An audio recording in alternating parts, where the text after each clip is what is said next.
Hello, જય માતાજી, જય શ્રી કૃષ્ણ. મિત્રો, આજની વાર્તા શરૂ કરીએ પહેલાં જો તમને વિડીયો પસંદ આવે તો લાઇક અને શેર કરી દેજો. ચેનલ ઉપર જો તમે નવા હોય તો ચેનલને સબસ્ક્રાઈબ કરી દેજો. તો ચલો શરૂ કરીએ આજની વાર્તા. છેલ્લું સ્મિત. પ્રાચી શા માટે લગ્ન કરવા માગતી ન હતી? એકવાર હા કહે પ્રાચી. બસ થોડા કલાકોની વાત છે, પછી બધું જેવું હતું તેવું થઈ જશે. હું વચન આપું છું કે આ બધું કરવાથી તમને કોઈ માનસિક કે શારીરિક નુકસાન નહીં થાય. શુભની વાત પ્રાચીના કાને પહોંચી રહી હતી, પણ કદાચ તે તેના દિલ સુધી પહોંચી શકી ન હતી, અથવા તો તે તેને દિલ પર લેવા માગતી ન હતી, કારણ કે તેને લાગ્યું કે તેના જીવન તરફ કોઈ પગલું ભરવાની તેનામાં હિંમત નથી. આટલું મહત્ત્વનું પાત્ર ભજવી શકે છે. નાટકમાં ભૂમિકા. ના શુભ, હું આ બધું નહીં કરી શકું. સોરી, હું તને નિરાશ કરવા નહોતો માંગતો, પણ હું લાચાર છું. એકવાર દિવ્યાની હાલત જોઈ વિશે જરા વિચારો. તમારું આ પગલું તેના ટૂંકા બચેલા જીવનમાં થોડી ખુશીઓ લાવશે. પ્રાચીએ શુભની વાતને અવગણવાનો દોડ કર્યો, પણ તેનું મન માત્ર દિવ્યા વિશે જ વિચારી રહ્યું હતું. એણે વિચાર્યું, દિવસ રાત હું દિવ્યાની હાલત વિશે વિચારતો રહું છું. હું તેને કેવી રીતે ભૂલી શકું? પણ આ બધું મારાથી નહીં થાય. હું હવે મારી લાગણીઓ સાથે રમી શકતો નથી. પ્રાચીને ચૂપ જોઈ શુભ નિરાશ હૃદયે ત્યાંથી નીકળી ગયો, અને પ્રાચી ફરી યાદોના ગાઢ ધુમ્મસમાં ખોવાઈ ગઈ. તે દિવ્યાને પહેલી વાર એક મોલમાં મળી હતી, જ્યારે બંને લિફ્ટમાં એકલા હતા અને લિફ્ટ ફસાઈ ગઈ હતી. નાની અને બંધિયાર જગ્યામાં અટવાઈ જવાને કારણે પ્રાચીને નર્વસ થવાની સમસ્યા થઈ, અને લિફ્ટ બંધ થતાં જ તે જોરથી ચીસો પાડવા લાગી. ત્યારબાદ દિવ્યા તેની હાલત જોઈને ડરી ગઈ અને તેની સંભાળ લેવા લાગી. બસ લિફ્ટ થોડા સમય પછી કામ કરવા લાગી, પણ આ ઘટનાએ દિવ્યા અને પ્રાચીને પ્રેમના બંધનમાં બાંધી દીધા. આ મુલાકાત પછી વાતચીત અને મીટિંગનો સિલસિલો શરૂ થયો, અને થોડા દિવસો પછી બંને સાથે જીવવાની અને મરવાની પ્રતિજ્ઞા લેવાનું શરૂ કર્યું. પ્રાચી અવારનવાર દિવ્યાના ઘરે જતી અને દિવ્યાના માતા-પિતા અને તેની બહેન શુભ સાથે સારી રીતે મળતી. દરમિયાન એક દિવસ તક મળતાં જ દિવ્યાએ પોતાની લાગણી સૌની સમક્ષ વ્યક્ત કરી. હું પ્રાચી સાથે લગ્ન કરવા માગું છું. દિવ્યાના આ નિવેદનનો કોઈએ વિરોધ કર્યો ન હતો. બધું બરાબર ચાલી રહ્યું હતું ત્યાં સુધી કે એક દિવસ અચાનક તેમની ખુશી પર ગ્રહણ લાગી ગયું. માં, આજે પણ મને પેટમાં સખત દુખાવો થાય છે. લાગે છે કે હવે આપણે ડૉક્ટર પાસે જવું પડશે, દિવ્યાએ કહ્યું, અને તે ડૉક્ટર પાસે જવા નીકળી ગયો.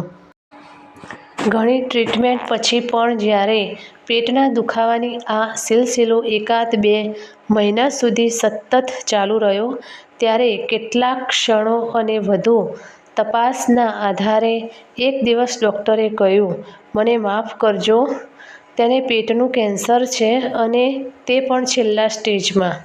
હવે તેમની પાસે બહુ ઓછો સમય બચ્યો છે. ડૉક્ટરની આ જાહેરાતથી પ્રાચી અને દિવ્યા વચ્ચેના પ્રેમની અંકુર ફૂટે તે પહેલાં જ વિખરાઈ જતી હોય તેવું લાગી રહ્યું હતું. આંસુ અને મૌનનો સતત પ્રવાહ. જ્યારે પણ બંને મળ્યા ત્યારે આ દૃશ્ય હતું. પ્રાચી પર બધું થઈ ગયું છે, હવે તું મને મળવા ના આવજે, એક દિવસ દિવ્યાએ પ્રાચીને કહ્યું. ના દિવ્યા, જો તેને આવવું હોય તો આવવા દો, શુભે તેને અટકાવતા કહ્યું. જેટલું જીવન છોડ્યું છે એટલું જ જીવો, નહીં તો જીવતા જ મરી જશો. હું ઈચ્છું છું કે આ 6 મહિનામાં તમે જે કરવા માંગતા હતા તે કરો. તમે જાણો છો કે આમ કરવાથી તમે દરેક ક્ષણે મૃત્યુથી ડરશો નહીં.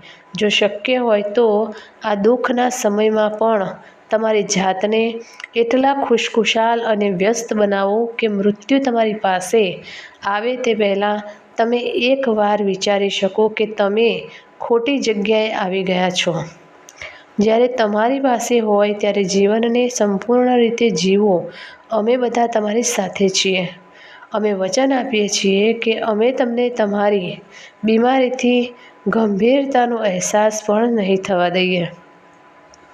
બહેનની આ જાહેરાત પછી તેમના ઘરનું વાતાવરણ આશ્ચર્યજનક રીતે બદલાઈ ગયું. શોકનું સ્થાન ખુશીએ લીધું હતું. તેઓ બધાએ સાથે મળીને નાનામાં નાની ખુશી પણ શાનદાર રીતે ઉજવી. પછી તે કોઈનો જન્મદિવસ હોય, લગ્નની વર્ષગાંઠ હોય કે કોઈ તહેવાર હોય, ઘરમાં હંમેશા ધામધૂમ અને શોભા હતી. એક દિવસ શુભે તેની માતાને કહ્યું, "મા, તમે દિવ્યા સાથે ધામધૂમથી લગ્ન કરવા માંગતા હતા. દિવ્યા તમારો જ પુત્ર છે. મને લાગે છે કે તમારે તમારી આ ઈચ્છા પૂરી કરવી જોઈએ." માતાએ તેને અટકાવીને કહ્યું, "જુઓ શુભ, તું જે કરે છે તે બધું સારું છે, પણ લગ્ન? ના, આવી સ્થિતિમાં દિવ્યા સાથે લગ્ન કરવું અસંભવ જ નહીં પણ અયોગ્ય પણ છે. તો પછી આવી સ્થિતિમાં તેની સાથે કોણ લગ્ન કરશે?" દિવ્યા પણ આ કરવા માંગતી ન હતી. પછી ભવ્ય લગ્ન કરવા માટે પણ પૈસાની જરૂર પડશે. આટલા પૈસા ક્યાંથી આવશે? તમામ પૈસા દિવ્યાની સારવાર પાછળ ખર્ચવામાં આવ્યા હતા.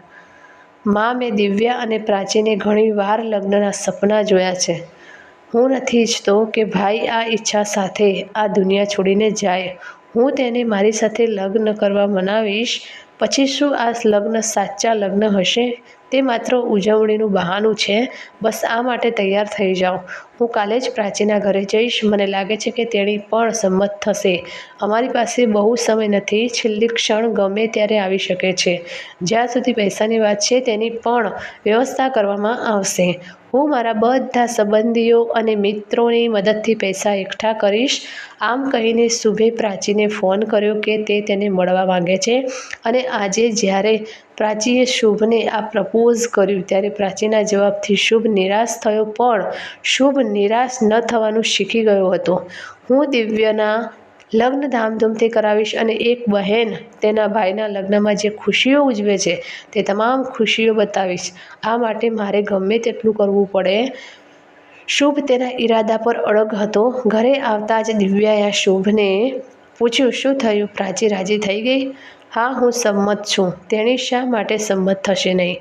તેણી તમને પ્રેમ કરે છે." શુભના શબ્દો સાંભળીને દિવ્યાના ચહેરા પર એક અનોખી ચમક દેખાઈ, જેણે શુભના સંકલ્પને વધુ મજબૂત બનાવ્યો. શુભે દિવ્યાના લગ્નનું આયોજન કરવાની તેની ઈચ્છા અને તેના માટે આર્થિક મદદની જરૂરિયાત વિશેની માહિતી તમામ સોશિયલ સાઇટ પર પોસ્ટ કરી. અને આ પોસ્ટની અસર એ થઈ કે તેને લગ્નની તૈયારીઓ માટે ટૂંક સમયમાં પૈસા મળી ગયા. ઘરમાં ખૂબ ધામધૂમથી લગ્નની તૈયારીઓ શરૂ થઈ.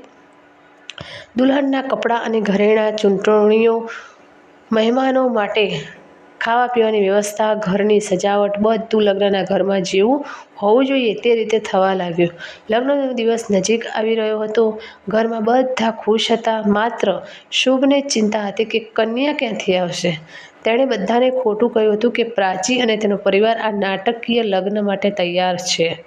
પરંતુ શુભ આગળ શું થશે તે વિચારીને ખૂબ જ ચિંતિત હતો. "ફરી એકવાર હું પ્રાચીને વિનંતી કરું છું, કદાચ તે સંમત થશે." વિચારીને શુભ પ્રાચીના ઘરે પહોંચ્યો. "દીકરી, અમે તારી લાગણીઓ સારી રીતે સમજીએ છીએ અને અમે તને પૂરો સાથ આપવા તૈયાર છીએ. પણ પ્રાચીને મનાવવાનું અમારા હાથમાં નથી. અમને લાગે છે કે દિવ્યાની છેલ્લી ક્ષણોમાં તે તેને હસતો નહીં પણ મરતો જોઈ શકશે. કદાચ તેથી જ તે તૈયાર નથી. તે ખૂબ જ સંવેદનશીલ છે." પ્રાચીની માતાએ શુભને સમજાવતા કહ્યું, "પણ દિવ્યા, તેનો શું વાંક છે કે કુદરતે તેને આટલી મોટી સજા આપી છે? જો તે આટલું સહન કરી શકે છે તો પ્રાચી થોડું પણ સહન ન કરી શકે?" શુભ અસ્વસ્થ હતો. "ના, તમે ખોટું વિચારી રહ્યા છો. પ્રાચીની પીડા પણ દિવ્યાથી ઓછી નથી. તે ઘણું સહન પણ કરી રહી છે. પરમાત્મા આ દુનિયા છોડી દેશે અને તેની સાથે તેના દુઃખ પણ. પ્રાચીએ આખી જિંદગી આ દુઃખ સાથે જીવવું પડે છે. તેની હાલત દેવી કરતાં પણ વધુ દયનીય છે. આવી સ્થિતિમાં અમે તેના પર વધારે દબાણ ન કરી શકીએ. તો પછી આપણે સમાજનું પણ ધ્યાન રાખવાનું છે." લગ્ન અને પછી તરત જ દિવ્યાનું મૃત્યુ. પ્રાચી પણ વૈધવ્ય સાથે અંકિત થશે. તમે કોને સમજાવશો કે આ નાટક હતું? તમે વિચારો છો તેટલું સરળ નથી. પ્રાચીની માતાએ શુભને સમજાવવાનો પ્રયાસ કર્યો. તે દિવસે પહેલીવાર શુભને દિવ્યા કરતાં પ્રાચી માટે વધુ દયા આવી. પણ આ તેની સમસ્યાનો ઉકેલ નહોતો. પછી તેના તીક્ષ્ણ મગજે તેનો ઉકેલ શોધી કાઢ્યો. તેણે કહ્યું, આંટીજી, બીમારીને કારણે દિવ્યા આ દિવસોમાં ઓછી દેખાવા લાગી છે. આવી સ્થિતિમાં પ્રાચીને બદલે આપણે તેના જેવી અન્ય કોઈ છોકરીને દુલ્હન બનાવી શકીએ છીએ. દિવ્યાને ખ્યાલ પણ નહીં હોય કે કન્યા પ્રાચી નહીં પરંતુ કોઈ બીજી છે. જો તમારી નજરમાં આવી કોઈ છોકરી હોય તો તમે મને જણાવશો. હા, પ્રાચીની એક મિત્ર ઈશા બિલકુલ પ્રાચી જેવી જ દેખાય છે. તે ઘણીવાર નાટકોમાં પણ ભાગ લે છે. તે પૈસાની ખાતર આ કામ કરવા માટે પણ સંમત થશે. પરંતુ ધ્યાનમાં રાખો કે લગ્નની વિધિ સંપૂર્ણ રીતે ન કરવી જોઈએ, નહીં તો તેણીને પણ વાંધો હોઈ શકે છે. ચિંતા કરશો નહીં આંટી, બધું એવું જ થશે જેવું ફિલ્મોમાં થાય છે, માત્ર શો માટે. કારણ કે અમે પણ નથી ઈચ્છતા કે આવું થાય અને દિવ્યાની પણ એવી હાલત નથી કે તે પંડાલમાં લાંબો સમય બેસીને બધી વિધિઓ કરી શકે. લગ્નનો દિવસ આવી ગયો. લગ્નની તમામ વિધિ ઘરની નજીકના બગીચામાં થવાની હતી. દિવ્યા વરરાજા તરીકે તૈયાર હતો અને તેની દુલ્હનની રાહ જોઈ રહ્યો હતો. ત્યારે અચાનક એક કાર ત્યાં આવીને ઊભી રહી. પ્રાચીનો પરિવાર અને દુલ્હનના વેશમાં સજ્જ યુવતી કારમાંથી બહાર નીકળી હતી. લગ્નની તમામ વિધિઓ ખુશીથી થવા લાગી. દિવ્યા ખૂબ ખુશ દેખાતી હતી. તેને જોઈને કોઈ એમ ન કહી શકે કે તે થોડા દિવસોનો જ મહેમાન હતો. શુભને આ જ જોઈતું હતું. હવે વર કન્યા પરિક્રમા કરશે અને પછી વરરાજા કન્યાની માગણી પૂરી કરશે. પંડિતે જ્યારે આ કહ્યું ત્યારે શુભ અને પ્રાચીના માતા-પિતા સાવધાન થઈ ગયા.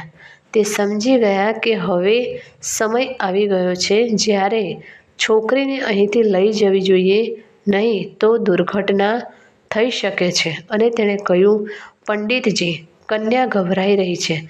તે પહેલાં થોડી વાર આરામ કરે અને પછી વિધિ પૂરી કરે તો સારું. આટલું કહીને તેણે નાનો બુરખો પહેરેલી કન્યાને અંદર આવવા ઈશારો કર્યો. ના પંડિતજી, મારી તબિયત એટલી ખરાબ નથી કે ધાર્મિક વિધિઓ ન કરી શકાય. જ્યારે કન્યાએ ઘૂંઘટ ઉપાડતા કહ્યું ત્યારે શુભની સાથે પ્રાચીના માતા-પિતા પણ ચોંકી ગયા. કારણ કે તે કન્યા બીજી કોઈ નહીં પણ પ્રાચી જ હતી. કદાચ જ્યારે ઈશાને પ્રાચીની જગ્યાએ દુલ્હન બનાવવાના નિર્ણયની જાણ થઈ ત્યારે પ્રાચીએ પોતે જ તેની જગ્યાએ દુલ્હન બનવાનું નક્કી કર્યું હશે. કારણ કે ભલે તે નાટકમાં હોય, જો તે દિવ્યાની દુલ્હન બનવાનો અધિકાર આપે અન્ય કોઈ તે તેના હૃદયને તોડી નાખશે. સ્વીકારવામાં આવશે નહીં. આજે તેની આંખોમાં આંસુ નહોતા પણ હોઠ પર સ્મિત હતું. તેના બધા દર્દ ગ્રહણ કરીને તે દિવ્યાના ક્ષણિક સુખમાં સહભાગી બન્યો. તેને જોઈને શુભની આંખોમાંથી ખુશી અને ઉદાસીના મિશ્ર આંસુ વહી ગયા. તેણે આગળ વધીને પ્રાચીને ગળે લગાવી.